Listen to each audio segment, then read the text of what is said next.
इतनी बड़ी भूल मत करो कन्या, मुझसे मुख फेर कर मत जाओ। तुम दोनों तो उनकी सखियां हो, तो समझाओ अपनी स्वामिनी को। महादेव उनके योग्य नहीं।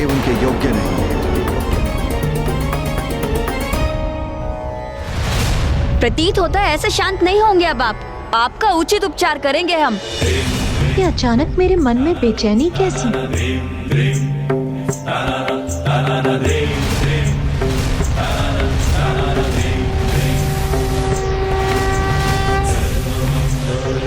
कुछ अनुचित होने का आभास क्यों हो रहा है मुझे?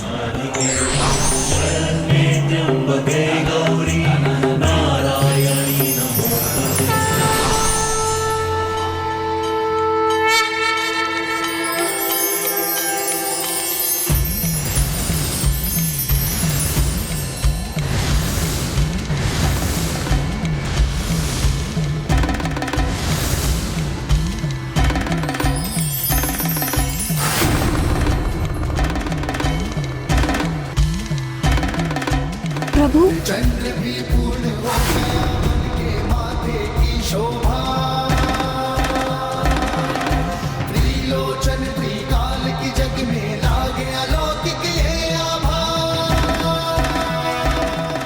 किसी दिव्य शक्ति का आभास क्यों हो रहा है मुझे, जिसने मेरे बढ़ते हुए पग को मत कर दिया है?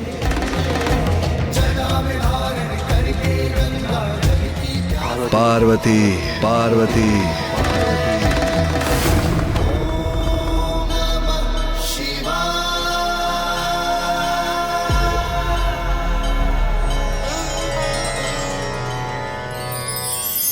पार्वती, पुनः मुझे स्वयं से वंचित कर रही हो।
पार्वती, अपने अश्रुओं को कभी भूमि पर मत गिरने दो।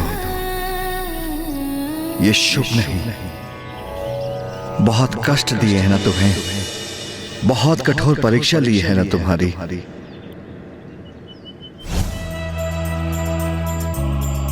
प्रिय, अपने अश्रुओं को कभी भूमि पर मत गिरने दे। ये शुभ नहीं। स्वामी, आपको पाने के लिए तो मैं अनेकों बार ऐसी परीक्षा और तपस्या का सामना करने के लिए प्रस्तुत हूँ।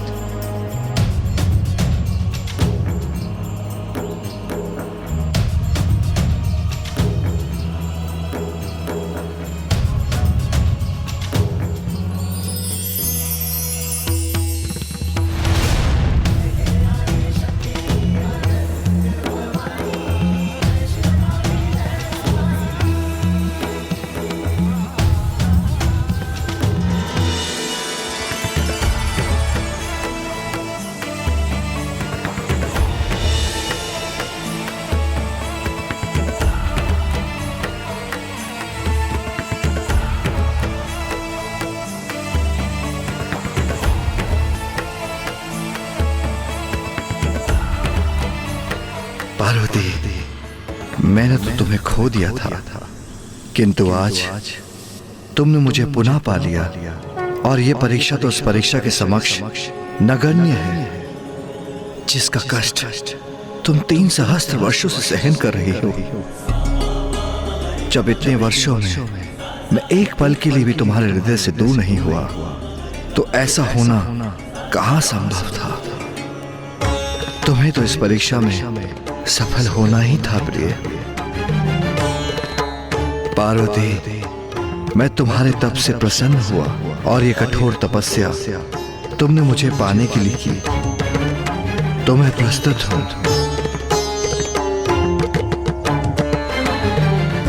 तो आओ, अब हम अपना विवाह संपन्न कर लें।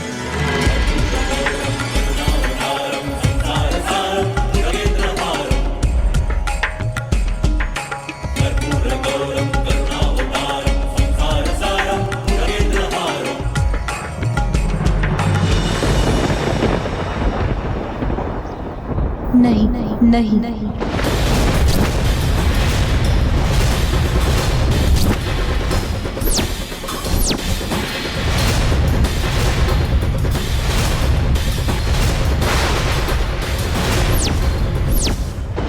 माता पार्वती ने महादेव का प्रस्ताव अस्वीकार कर दिया, किंतु क्यों?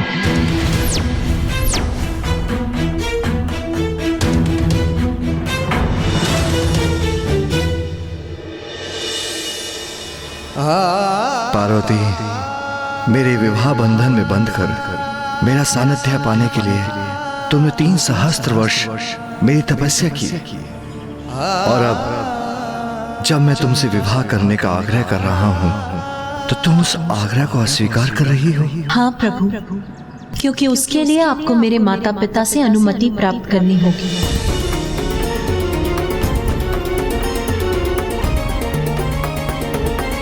तुम आदि शक्ति हो, स्वयं प्रकृति हो।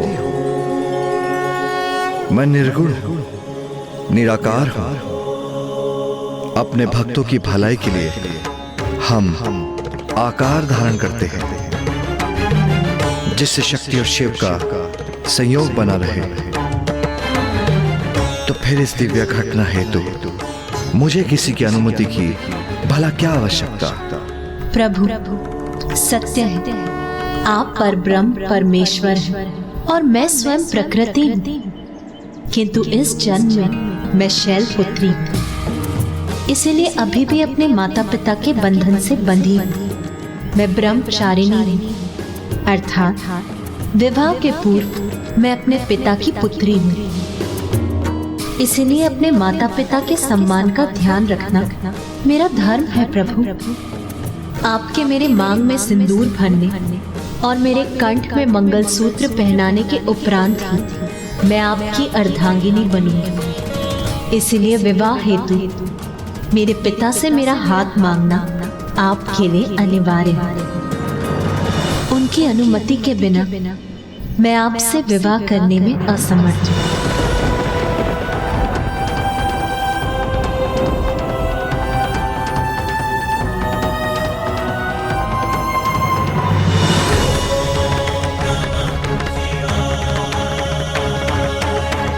माता तो चली गई, किंतु माता पार्वती और महादेव का मिलन अब दूर नहीं।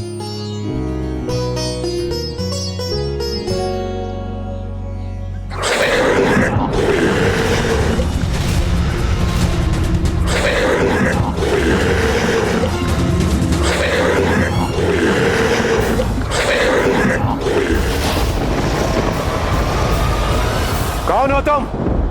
भट्टासुर, संदेश वाहक हूं तारकासुर का, और आप सभी को इसे क्षण स्वर्ग में पहुंचने का आदेश दिया जाता है। इंद्रदेव, यह अवश्य उस तारकासुर की कोई चाल है। तुम्हारे महाराज तारकासुर ने स्वर्ग पर अनुचित अधिकार अवश्य स्थापित किया है, किंतु स्मरण रहे, वो हमारा राजा नहीं है। जाओ, जाकर कह दो उससे हम कदापि नहीं आएंगे। महाराज का निमंत्रण तो अस्वीकार कर सकते हैं आप, किंतु ब्रह्मदेव का आमंत्रण भी ठुकराएंगे आप देवराज?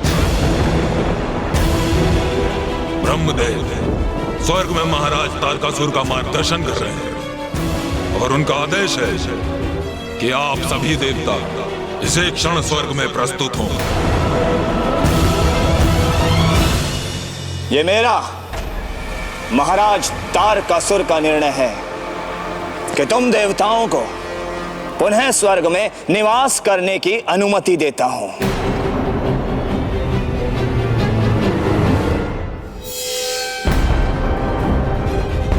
ओह, तो इसमें अवश्य ही कोई ब्रह्मदेव की योजना निहित है। तारकासुर, आप तो महान हैं, आप अत्यंत उदार हैं। हाँ। उदार तो मैं हूं, किंतु स्मरण रहे तुम मेरे अधीन हो और मेरे राज्य की देखभाल करने के लिए नियुक्त किए जा रहे हो। ये भ्रम मत पालना कि पुनः देवराज के पद पर स्थित हो गए हो तुम। हाँ हाँ तारकासुर, आप आश्वस्त रहे। हाँ वत्स तारकासुर, उचित निर्णय लिया है तुमने।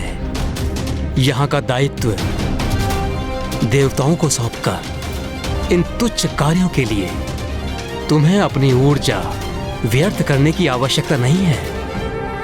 उचित कह रहे हैं आप ब्रह्मदेव, ये तुच्छ कार्य तो देवता ही करेंगे और मेरा ध्यान केंद्रित होगा मेरी मायावी नगरी शोणितपुर के निर्माण पर। जिसका कल आज मेरी एवं मेरे असुर वीरों की प्रतीक्षा कर रहा है, जहां अब हमें जाना ही होगा।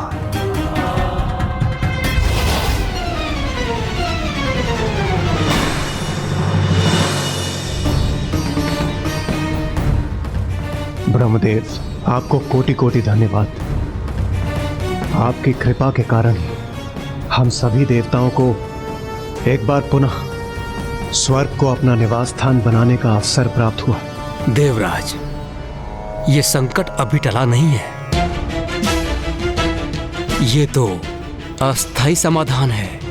शोणितपुर की कल्पना से तारकासुर के मन में एक भटकाव उत्पन्न हुआ है। इसका स्थायी समाधान तो महादेव और देवी पार्वती के विवाह के उपरांत उनके दिव्य संयोग से होने वाले पुत्र से ही होगा। होने वाले पुत्र से ही होगा। होने वाले पुत्र से ही होगा। एक और माता अपने पिता के राजभवन लौटकर महादेव द्वारा पूर्ण विधि विधान से अपने पिता महाराज हिमावन के पास उनके विवाह प्रस्ताव की प्रतीक्षा करने लगी।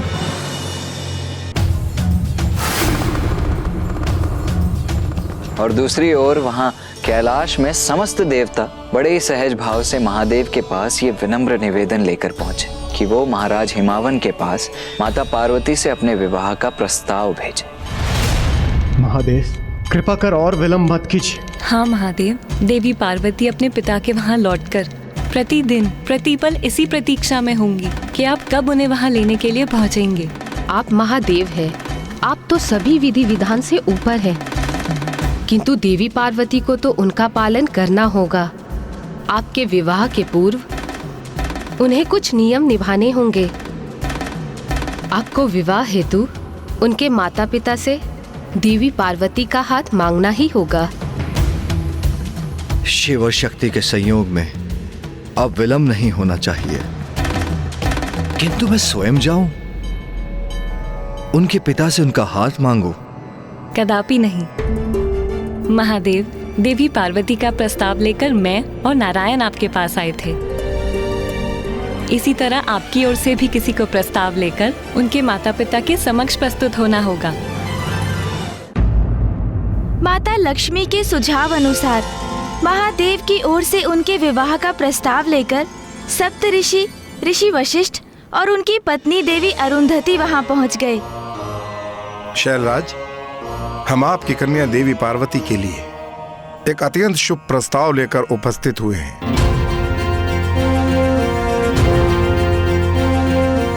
हम ब्रह्म परमेश्वर महादेव की ओर से प्रस्ताव लेकर आए हैं।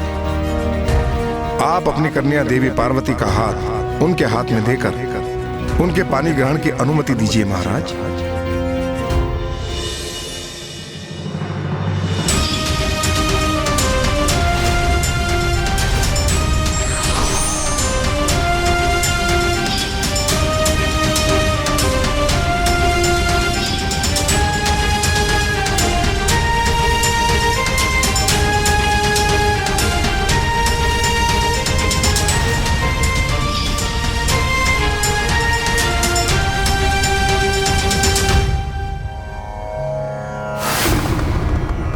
सप्तऋषि अभी तक लौटे नहीं।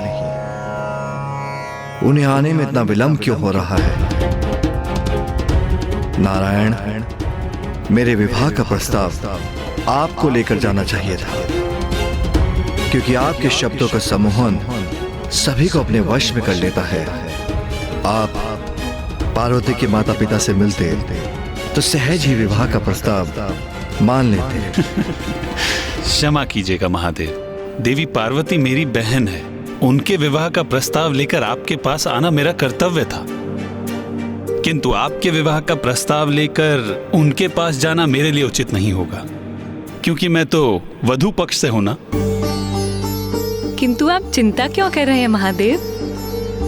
कहीं आपको यह संशय तो नहीं हो रहा कि आपके भावी ससुराल पक्ष वाले आपका प्रस्ताव अस्वीकार तो नहीं कर देंगे? महादेव,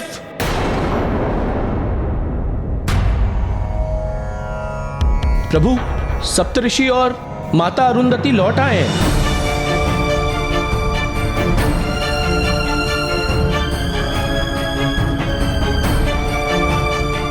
ऋषि वशिष्ठ, सब कुशल मंगल हो गया ना? आप सब लोग शांत क्यों हैं? क्या हुआ? कहीं महादेव और देवी पार्वती के विवाह में कोई अवरोध तो उत्पन्न नहीं हुआ ना?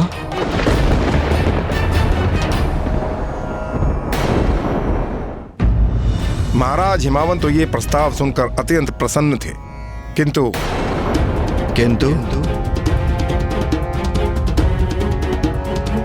किंतु माता मैना प्रसन्न नहीं थी। ऋषि वशिष्ठ, मैं अभी आई ऋषिवर।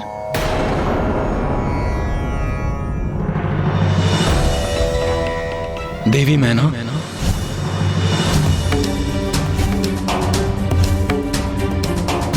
तो क्या देवी मैना ने इस विवाह प्रस्ताव को अस्वीकार कर दिया? नाथ, आपको तो भली भांति ज्ञात है, उसने तप करने का हठ किया तो मैंने हृदय कठोर कर उसे जाने दिया, किंतु अब जब वो इतने दीर्घ समय के उपरांत लौटी है तो इतनी शीघ्र स्वयं से दूर जाने की अनुमति उसे कैसे दे दूं? देवी मैना, हमारी पुत्री पार्वती ने इतना कठोर तप किया है और अब उसका उचित परिणाम हमारे समक्ष है और उसे हमें स्वीकार करना ही होगा। पुत्री मैना, महाराज हिमावन,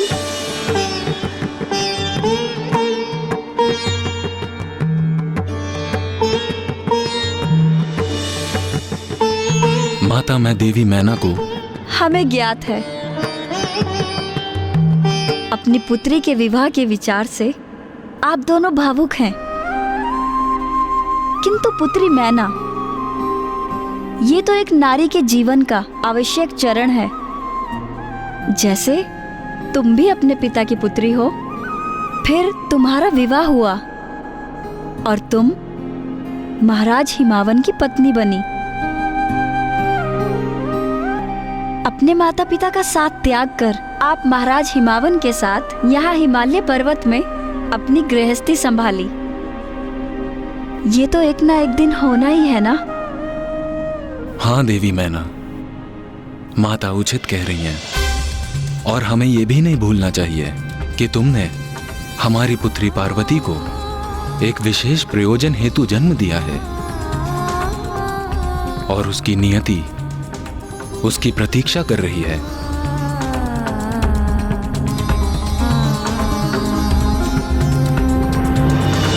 आप निश्चिंत रहे महादेव, मैंने उन्हें मना ही लिया।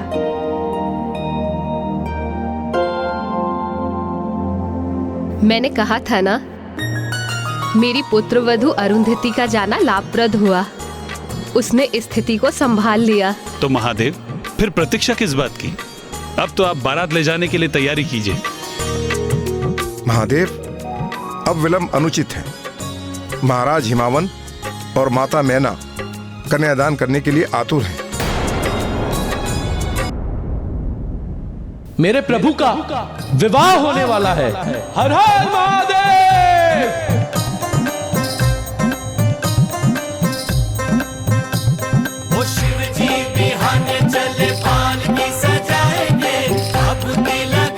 महाराज हिमावन और माता मैना कन्यादान करने के लिए आतुर। महाराज हिमावन और माता मैना कन्यादान करने के लिए आतुर। महाराज हिमावन और माता मैना कन्यादान करने के लिए आतुर। रुकिए आप सभी, शांत हो जाइए। यदि महाराज हिमावन ने कन्यादान किया तो बहुत बड़ा अनर्थ हो जाएगा।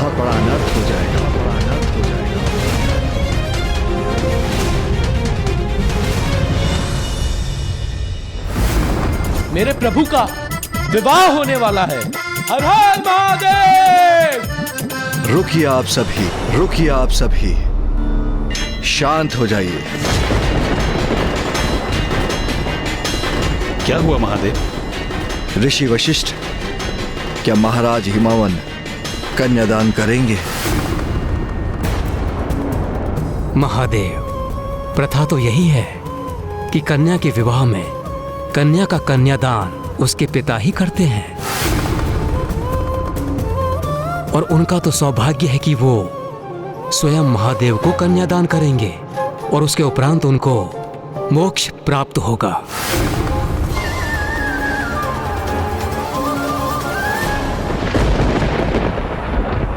किंतु मैं कुछ भी समझने में असमर्थ हूं। क्या हुआ? आप सभी की चिंता का कारण क्या है? महाराज हिमावन और देवी मैना ने यदि महादेव को कन्यादान किया तो उसके पुण्य के प्रताप से उन्हें उसी पल मोक्ष प्राप्त हो जाएगा, और यदि ऐसा हुआ तो संसार से हिमालय अदृश्य हो जाएगा, और हिमालय तो संसार की तपोस्थली है। यदि वो अदृश्य हो गया तो सब ऋषि मुनि कहां तप करेंगे?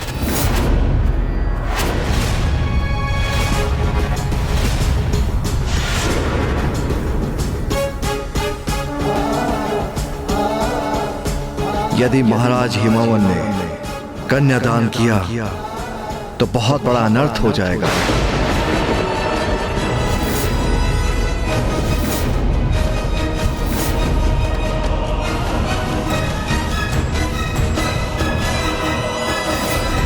ये एक अत्यंत विचित्र और विकट परिस्थिति उत्पन्न हो गई।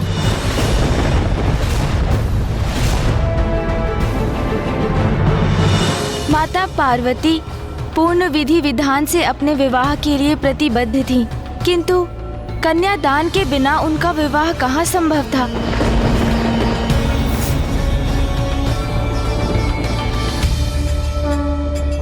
ये कैसे असमंजस की स्थिति उत्पन्न हो गई थी ब्राह्मण देवता?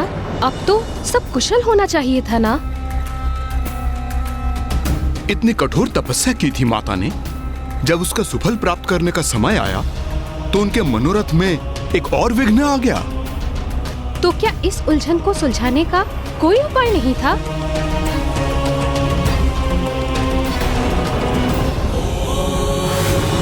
हमारे विवाह के कारण ऋषि मुनि हिमालय पर्वत से वंचित हो जाएं, ये मुझे कदापि स्वीकार नहीं। और देवी पार्वती जो स्वयं प्रकृति है, उन्हें भी कहां स्वीकार होगा कि उनके कन्यादान करने से हिमालय पर्वत संसार से लुप्त हो जाए।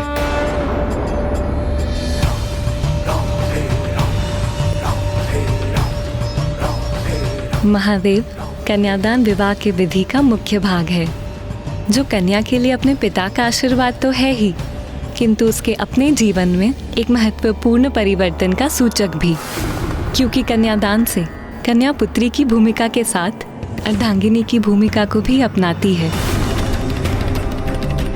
हमारे समक्ष एक विकट दुविधा है, किंतु महाराज हिमावन के द्वारा कन्यादान करने से अनर्थ हो जाएगा, अनर्थ हो जाएगा, अनर्थ हो जाएगा, अनर्थ हो जाएगा,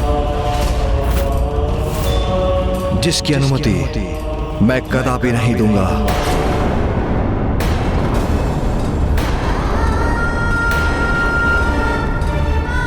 ऋषिवर, इस समस्या का फिर क्या समाधान हो सकता है?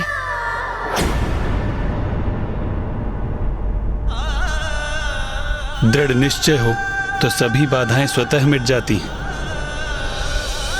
दुविधाओं का अंत होता है और उद्देश्य प्राप्ति का मार्ग प्रशस्त हो जाता है।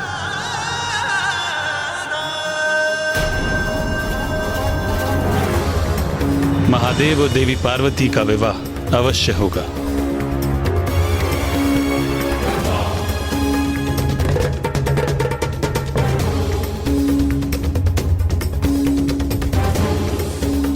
नारायण, किंतु कन्यादान? आप वर हैं महादेव, आप चिंता मत कीजिए और आप सभी बारात की तैयारियां कीजिए। शेष आप मुझ पे छोड़ दीजिए। मुझे ज्ञात है कि इस समस्या के निदान के लिए कौन उपयुक्त है। नारायण नारायण। प्रणाम देव ऋषि नारद। पधारिए देव ऋषि नारद, आसन ग्रहण कीजिए।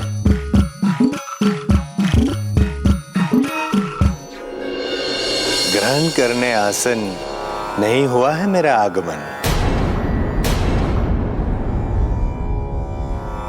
सब कुशल मंगल तो है ना? नारायण नारायण। महारानी मैना, आपकी चिंता का नहीं कोई विशेष कारण। देवादिदेव महादेव और देवी पार्वती का अवश्य होगा लगन।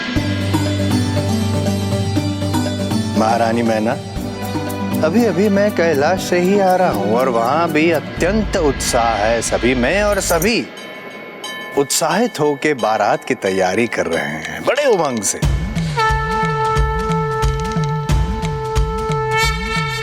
तो सप्त ऋषि और समस्त देवगण हैं वहां महादेव के साथ। तो मैंने भी निर्णय लिया कि मैं यहाँ कन्या पक्ष की ओर से बारात का स्वागत करूंगा और आप दोनों की सहायता करूंगा।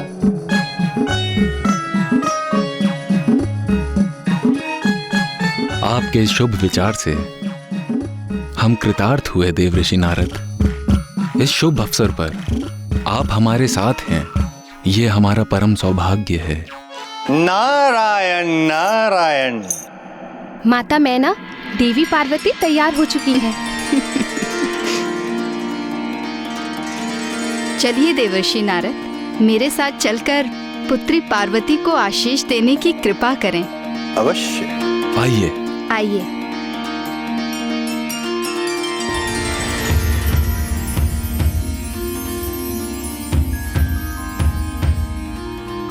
पुत्री पार्वती,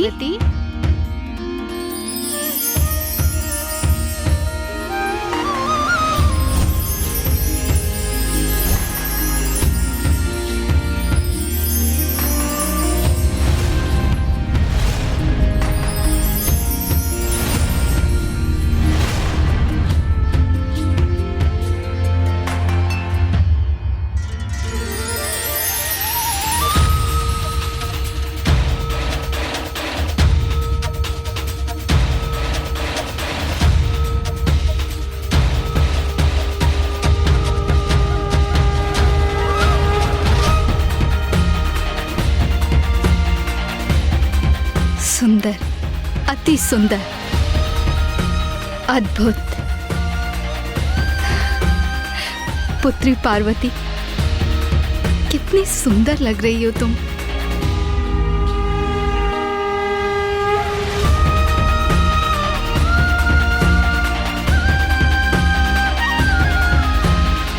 पुत्री पार्वती, देवर्षि नारद कैलाश से यहाँ तुम्हें आशीष देने आए हैं।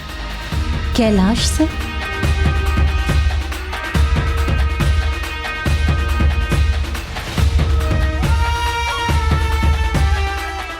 प्रणाम देवर्षि। स्वयं माँ आदि शक्ति ने पुत्री के रूप में जन्म लिया है आपके घर। प्रणाम माता आदि शक्ति। प्रणाम।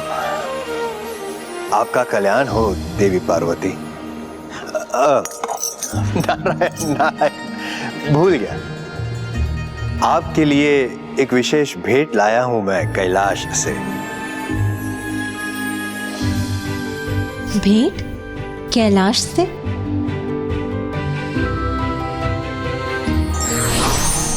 विशेष रूप से मात्र आपके लिए, स्वीकार कीजिए।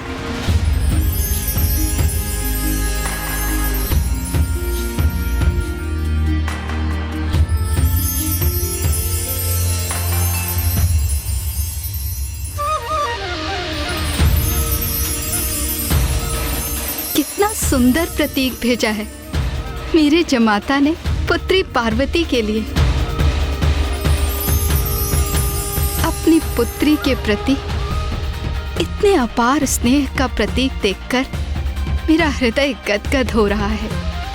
अवश्य ही जमाता पुत्री पार्वती को सदैव सुखी रखेंगे, उपहारों की वर्षा कर देंगे उस पर।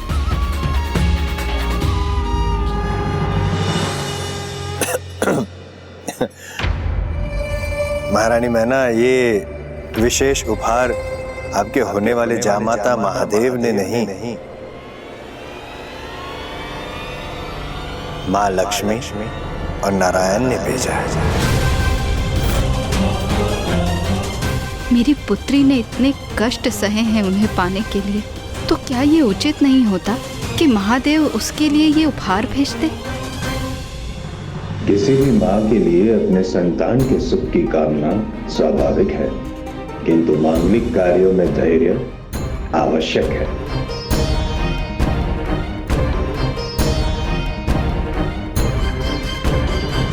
किंतु देव ऋषि योजना के अनुसार वहां पहुंचे थे ना ब्राह्मण देवता, फिर उसमें कुछ अनुचित कैसे हो सकता था? और क्या था देवर्षि नारद का विशेष प्रयोजन? देवर्षि नारद वहां क्या करने जा रहे थे? आपको इस प्रश्न का उत्तर पाने के लिए संपूर्ण कथा का श्रवण करना होगा महाराज। नारायण नारायण।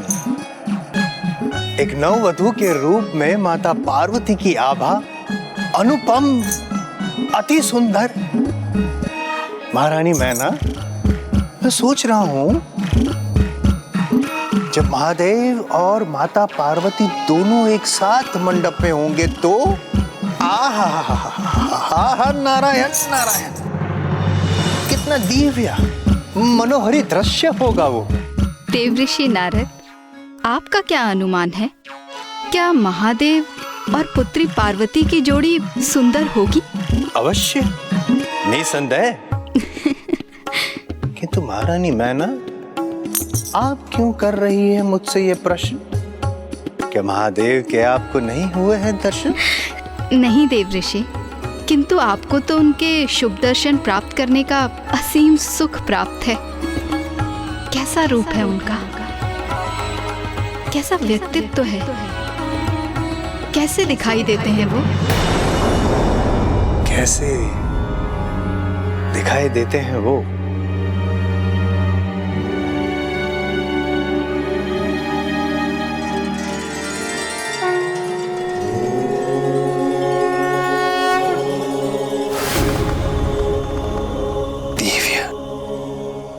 दिव्य है वे, दिव्यता की प्रतिमूर्ति है वे, जिनकी जटाओं को स्वयं चंद्र सुशोभित करते हैं, जिनका मस्तक चमकता है उनके दिव्य तेज से। पुत्रों की ऐसी पैनी दृष्टि है जो आत्मा में उतरकर अंतर के सभी रहस्य को ज्ञात कर लेती है।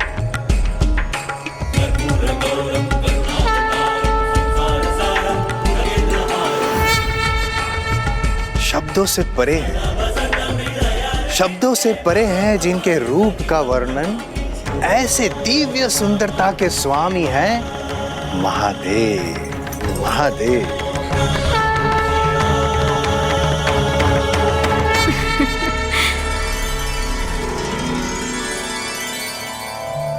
उनके समान दिव्य और सुदर्शन भला और कौन हो सकता है इस संसार में? महारानी मैना बारात द्वार पर पहुंच गई है। महारानी मैना शीघ्र अति शीघ्र आपको दर्शन होंगे, शुभ दर्शन होंगे महादेव के, और आपको ज्ञात होगा कि ऐसे जामाता को प्राप्त करना आपका कितना बड़ा सौभाग्य है।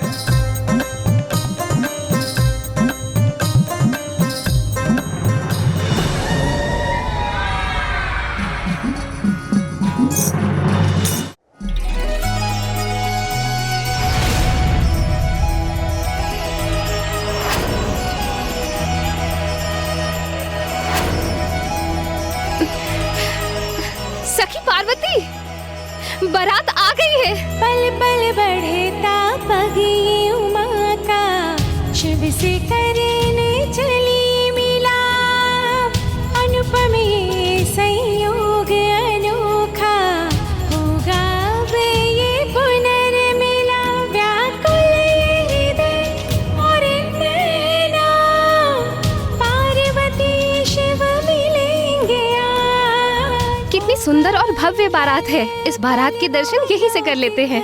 पार्वती शिव मिलेंगे आज, पार्वती शिव मिलेंगे आज।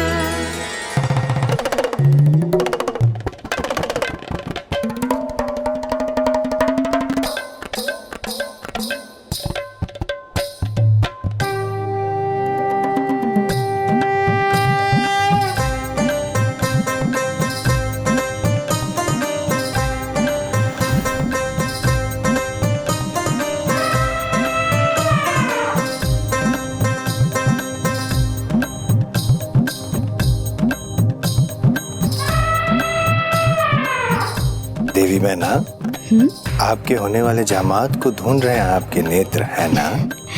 हाँ देवर्षि नारद, आपके मुख से उनकी इतनी प्रशंसा सुनकर मैं उन्हें देखने के लिए अति आतुर हो रही हूँ।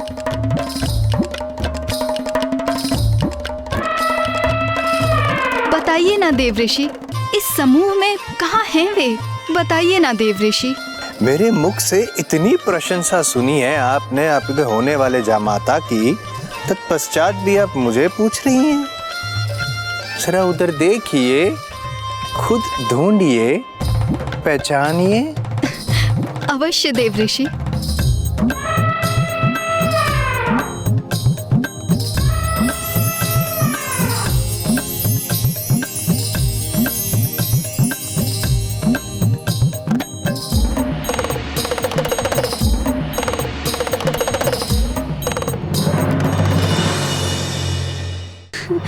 मैंने पहचान लिया देवऋषि उन्हें। कौन? वो देखिए देवऋषि, जो अत्यंत आकर्षक व्यक्तित्व के स्वामी हैं, जिनकी चाल इतने आत्मविश्वास से भरी है, जिनका मुख इतना सुंदर है।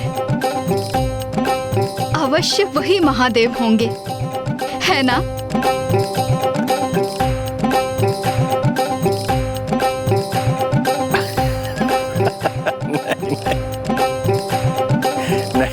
नहीं महारानी मैना, उनका सौंदर्य तो महादेव के निकट भी नहीं। वे हंसराज हैं, गंधर्व के राजकुमार और महादेव के प्रिय भक्त। ओह,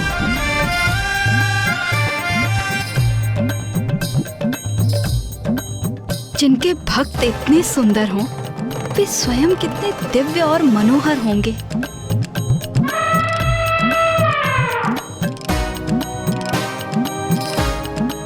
जिनकी जटाओं को स्वयं चंद्र सुशोभित करते हैं।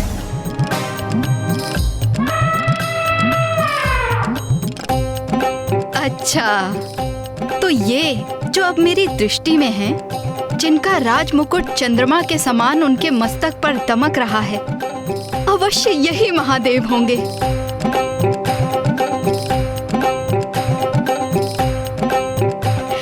है ना?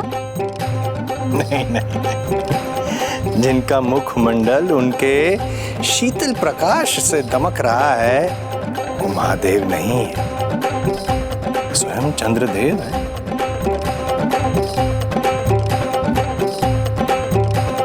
कैसा अनुपम सौंदर्य है चंद्रदेव का, जो स्वयं मेरे होने वाले जामाता की जटाओं में सुशोभित हैं। तब तो महादेव अवश्य ही और भी सुंदर होंगे।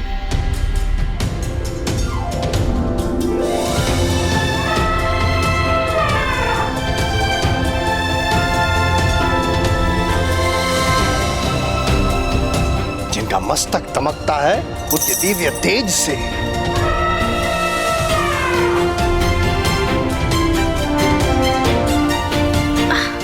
तो क्या वो महादेव हैं जिनका अपार तेज सबसे अधिक मुखरित है?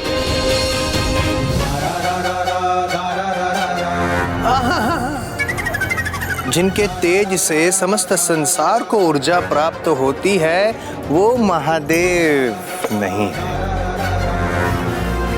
सूर्यदेव है।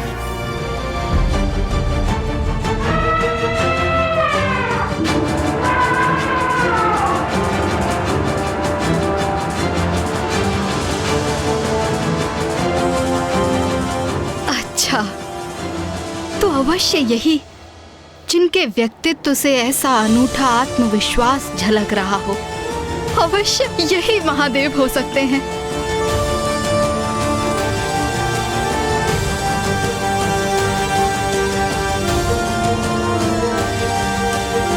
महारानी, जिन्होंने अपने तप से इतना अनुपम आत्मविश्वास प्राप्त किया है, वो इंद्रदेव है।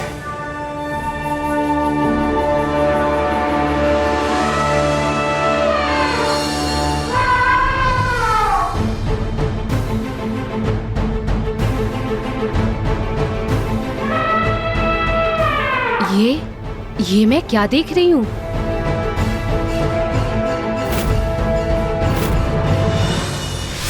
क्या हुआ? माता अकस्मात चिंतित क्यों हो गई? क्या अब भी विवाह में कोई विघ्न था?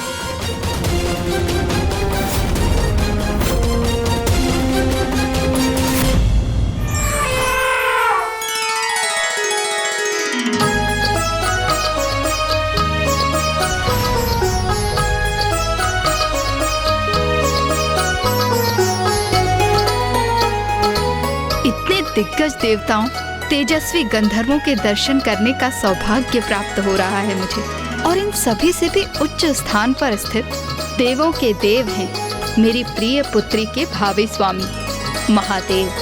धन्य है मेरी पुत्री।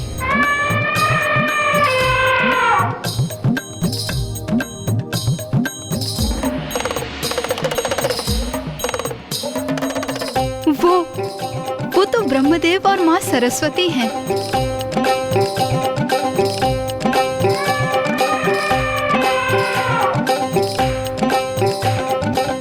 महाराज, महारानी, वो देखिए।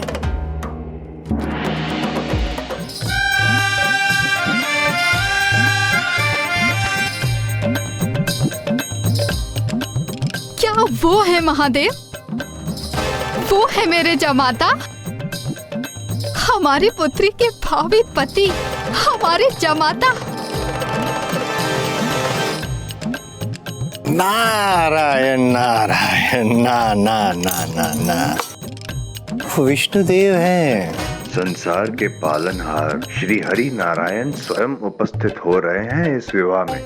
महारानी मैना, जब आपको नारायण का व्यक्तित्व इतना मोहक प्रतीत हो रहा है, तो जब आप महादेव को देखेंगी आप, तभी उनकी दिव्यता का आभास होगा आपको।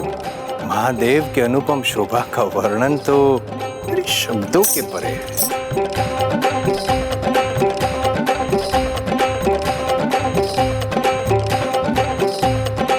नारायण, कदाचित आपकी योजना पूर्ण करने के अत्यंत निकट हूं मैं।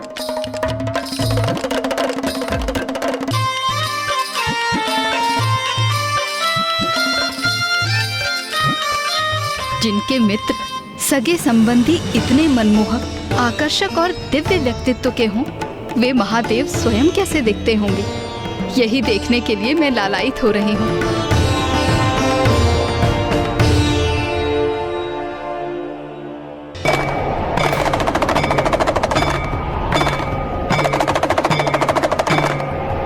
यह अकस्मात क्या हो रहा है?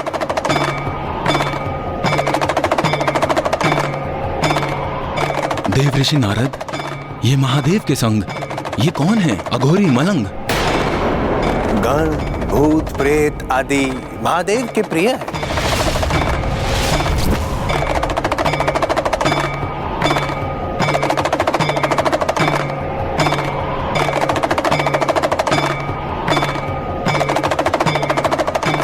महारानी मैना, महाराज हिमावन, महादेव, महादेव।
महादेव जो देवी आदिशक्ति के वियोग में शांत और स्थिर हो गए थे, देखिए देवी पार्वती ने उन्हें पुनः जीवित कर दिया।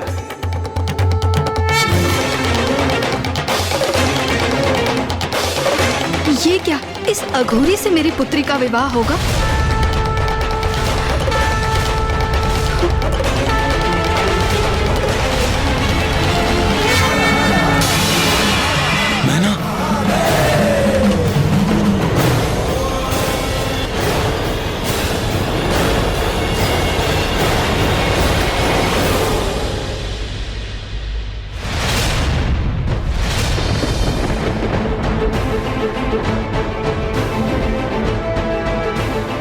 मेरा कार्य संपन्न हुआ।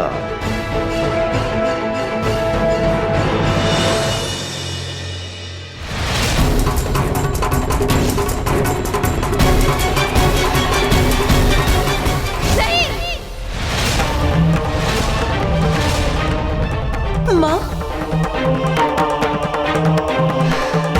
माँ,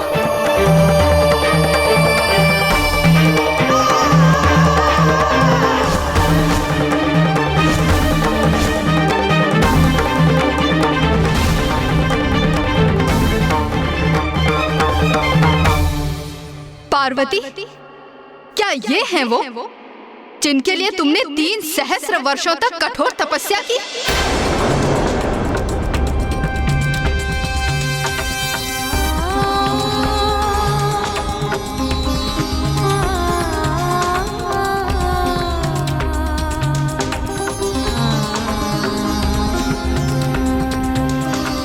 क्या त्रुटि रह गई थी हमारे लालन पालन में पार्वती, जो तुमने अपने लिए ऐसे वर का चयन किया? बताओ पार्वती, उत्तर दो, क्या दोष था हमारा? माँ,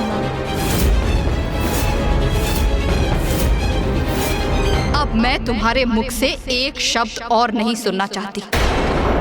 अपने इस निर्णय से तुमने मेरा और अपने पिता का अपमान किया है।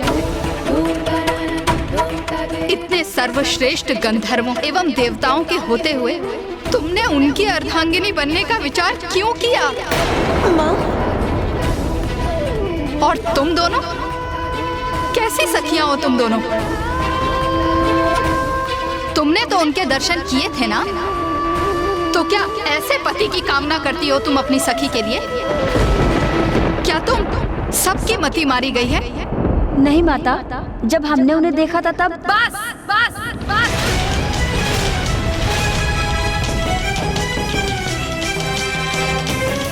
मेरे शब्द स्पष्ट सुन लो पार्वती। यदि उन्हीं से विवाह करने का निर्णय है तुम्हारा, तो उससे पूर्व मेरे कंठ में शिला बांध किसी कूप में फेंक दो मुझे और अंत कर दो मेरा।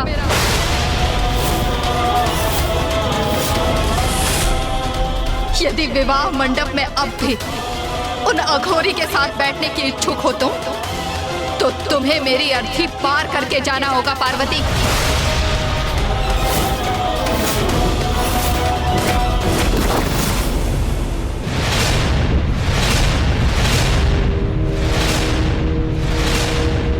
माँ।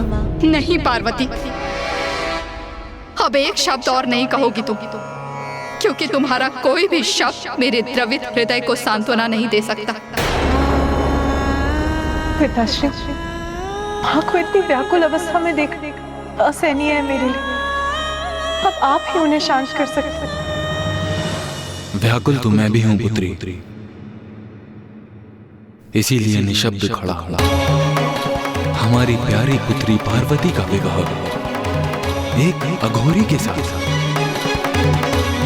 इसकी हमने कदापि कल्पना नहीं की थी।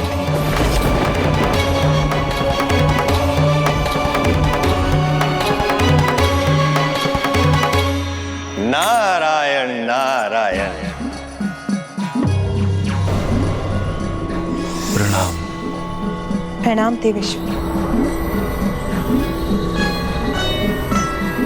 महाराज हिमावन, महारानी मैना, बारात आ चुकी है द्वार पर।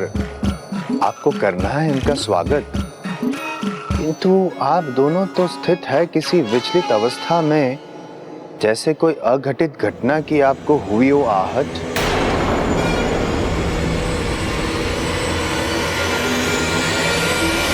देव ऋषि नारद, कोई स्वागत नहीं होगा इस बारात का यहाँ। ये संदेश उन्हें दे दीजिए और साथ ही लौटने के लिए भी कह दीजिए।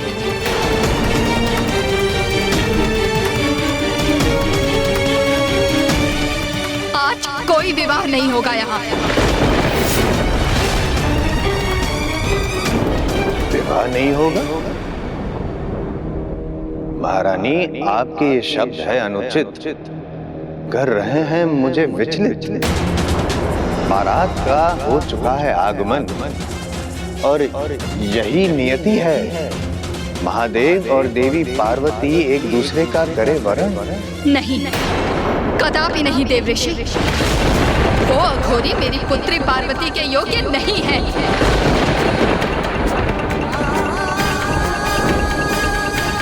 देव ऋषि आपने और सप्त ऋषियों ने सबने छल किया है हमारे साथ।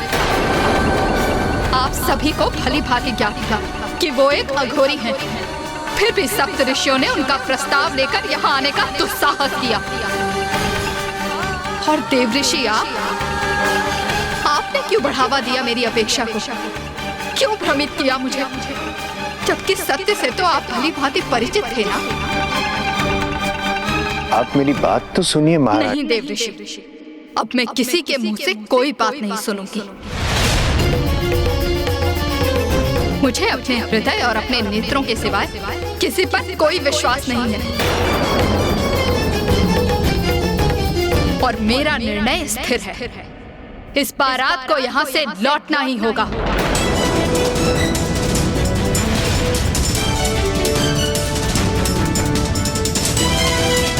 नारायण नारायण, ये तो और भी विकट परिस्थिति उत्पन्न हो गई है यहाँ। मुझे ऐसा प्रतीत होता है कि महाराज हिमावन और महारानी मैना के हृदय में हमने आवश्यकता से अधिक संशय पैदा कर दिया। हिमालय पर्वत अपने स्थान पर स्थिर रहे इसलिए ये संशय उत्पन्न किया था हमने। महादेव को अघोरी रूप में देख हिमावन के मन में संशय उत्पन्न हो और कन्यादान के पश्चात उन्हें इनका समुचित फल प्राप्त न हो, जिस कारण बिना मोक्ष के उनका अस्तित्व सदा बना रहे। किंतु उसका ऐसा परिणाम होगा ये हमें ज्ञात नहीं था। किंतु सत्य तो ये भी है कि शिव और पार्वती अभिन्न हैं। उनकी इच्छा के विपरीत उन्हें एक दूसरे से अलग नहीं किया जा सकता। सत्य है, शिव और शक्ति को कौन विलग रख सका है? ये तो असंभव है। किंतु नारायण, माता पार्वती अपने माता की आज्ञा का उल्लंघन कर मर्यादा कभी भी भंग नहीं करेंगी। और यदि माता मैना ने महादेव को अपने जमाता के रूप में स्वीकार नहीं किया तो फिर इस समस्या का समाधान कैसे होगा? परिस्थिति बहुत विकट हो गई थी। देवता असमंजस में थे। किसी को भी ज्ञात नहीं था कि महादेव और माता आदिशक्ति की लीला किस प्रकार उजागर होगी। माता मैना इस विवाह को रोकने के अपने इस निर्णय पर दृढ़ता से स्थिर हो गई थी। और अब समस्त देवता इस विचार में थे कि वो किस प्रकार माता मैना की स्वीकृति प्राप्त करें।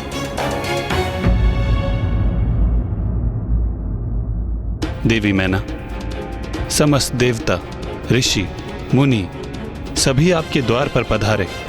यहाँ तक कि स्वयं महादेव आपके द्वार पर पधारे और आपने उन सभी का अपमान कर दिया।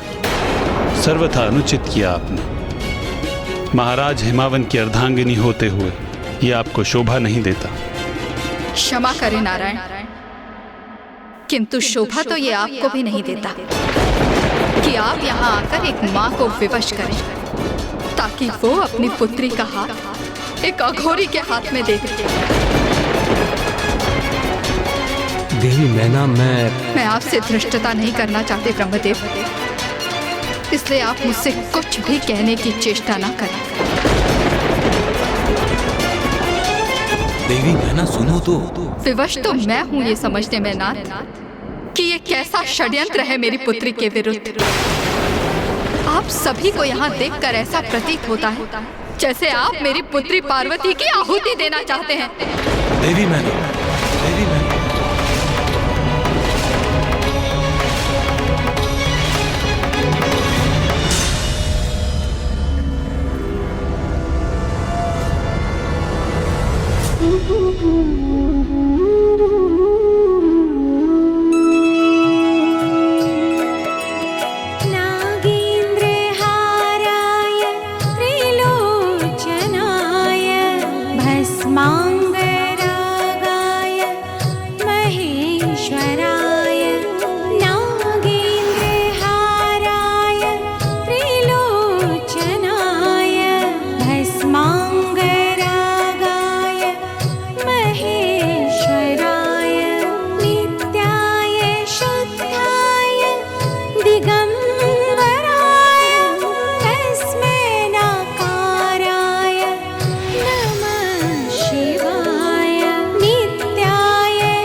माँ, मैं आपकी पुत्री हूँ, तो ये स्वाभाविक है कि मैंने आपके भिन्न रूप देखे हैं। कभी आप मोम की तरह कोमल होती हैं, क्षण भर में पिघल जाती हैं। आपकी मुस्कुराहट से आपका संपूर्ण मुखमंडल दमक उठता है, तो कभी अनुशासन का पालन करने हेतु आप कठोर भी होती हैं, तो आपका मुख भी कठोर हो उठता है।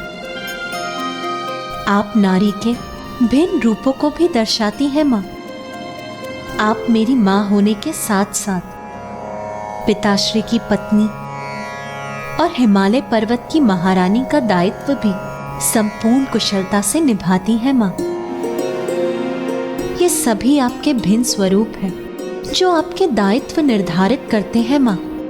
किंतु माँ, इन सभी दायित्वों से परे आप है माँ। इसी प्रकार महादेव के भी अनेक रूप हैं। वो दिगंबर है, काल भैरव है, रुद्र है, शिव है। उनके जितने रूप हैं उतने ही नाम भी, किंतु है तो वो परमेश्वर ही, महेश्वर, सबके कर्ता, हरता, स्वामी, मेरे ईश्वर, सभी के ईश्वर, साक्षात महादेव।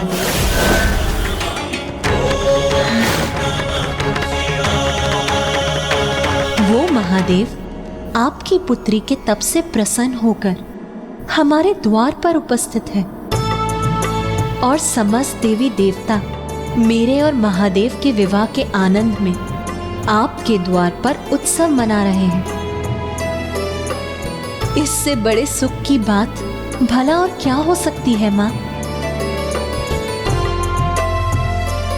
मेरी नियति महादेव ही है, इसीलिए आप भी अपने मन से सभी शंकाओं को त्याग दीजिए माँ और इस विवाह को होने की अनुमति दीजिए। यह आपकी पुत्री का अपनी माँ से निवेदन है माँ।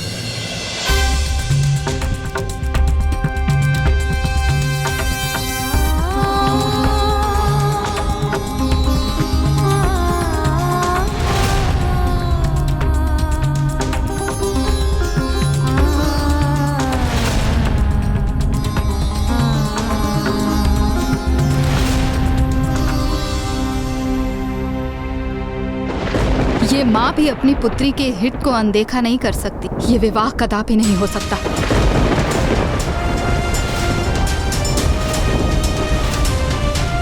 उस अघोरी को यहाँ से बारात लेकर वापस जाना होगा। ये एक पुत्री की माँ का निर्णय है।